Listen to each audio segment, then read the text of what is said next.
I'm going to show you the flexible tooling software today.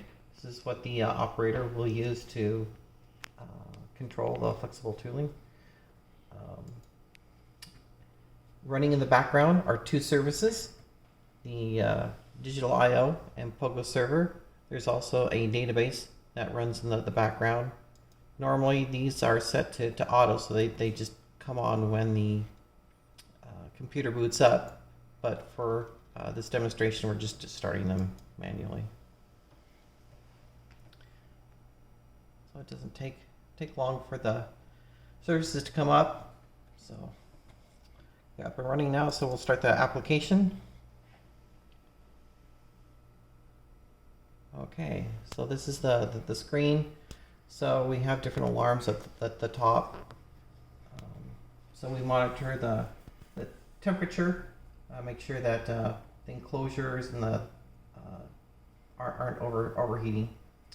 Then there's the air and vacuum for the table. Make sure that those are okay. So while you're cutting the part, if anything happens, you're aware of it. Any e-stops or feed holds will be alerted here. So the first thing that we'll probably want to do is load a program. So the POGO part programs are .pog files. So we're going to load this one. This is a demo 2. It's just a simple program of 2 different actuators. So our table that we're simulating right now is just a 4 actuator. We're just using one of our burning carts that holds 4 actuators to do our demo. Okay. So when you bring this up, it will take you to the run screen, and then we'll just click run. And then you can see the actuators moving.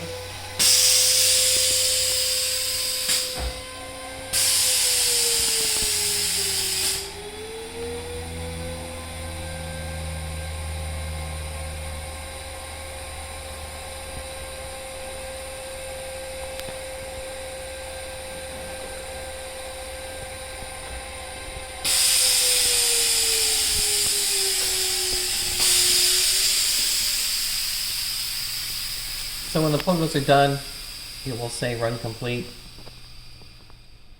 And then, so when you're on this tab, everything that's in the demo program, it will just act on those particular actuators. So out of the 6 actuators we have listed in the table, this will only act upon the 2 that are in the program. So we then can turn error on. This shows the status. So the first pass is just sending the command out. Second one is saying whether it's been completed. It's completed. So now the actuators have error on, and that just allows you to, when you place the part, it's like a bed of air. You can pull up the part to make it easily maneuverable. That's especially nice to have when the parts are large. And get your error off. So once the part's placed, then you just turn vacuum on. With vacuum on, it has a little bit of a delay because it takes a little while for the part to pull the proper vacuum. On our burning carts, we don't have vacuum attached to it, so we won't do that. It'll just cause an error, so it'll just time out. So when you're done with the program, you can just unselect it. So these programs, you can store whatever programs you want on it, and the ones you want to actually run and activate, you can either double click on it, or you can highlight it and then just click it over, take it here, and you can run the program. So when you're done, you can just unselect it, select the next program. Depending on what size table you have, you can add offsets. So you can offset it, so you can, if your table's large enough and your part's small enough, you can actually set up for 2 parts, and just add offsets to the table. You can run the actuators individually. You can do moves, ducks, unducks. So for POGO number 1, we will do a duct. So what the duct does is it remembers what the current position is, and then it has a preset duct distance of 2 inches, and that can be changed on a per actuator basis. So we'll just do the duct command.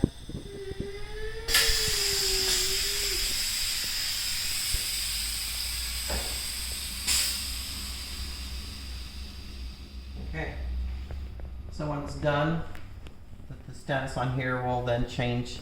So there's our duct command, and then it will say ready. A lot of times what we'll do is we'll have this communicating with the CNC, so it will send over a command, the duct command, and then we'll send back a status saying I'm done with the duct. And then we can then do an unduct.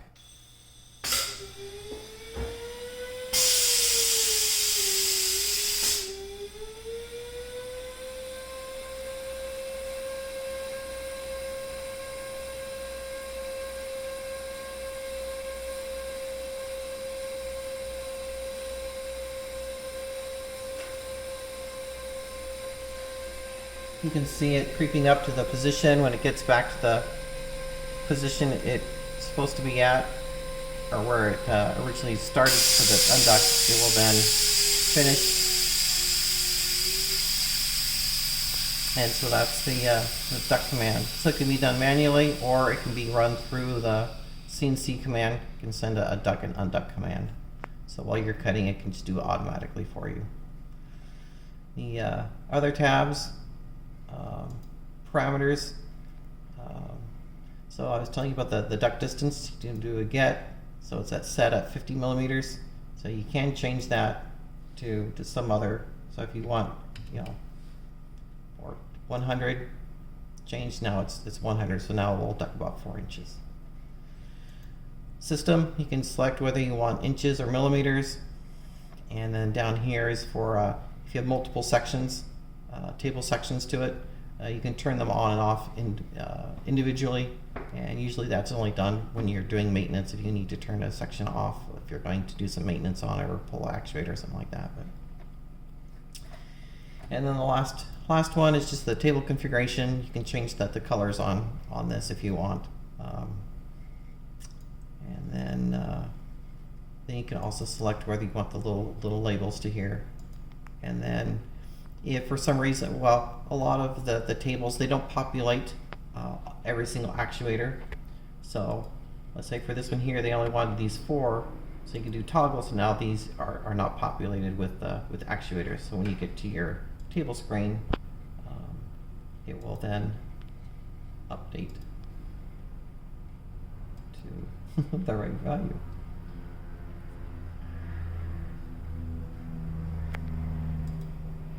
There we go.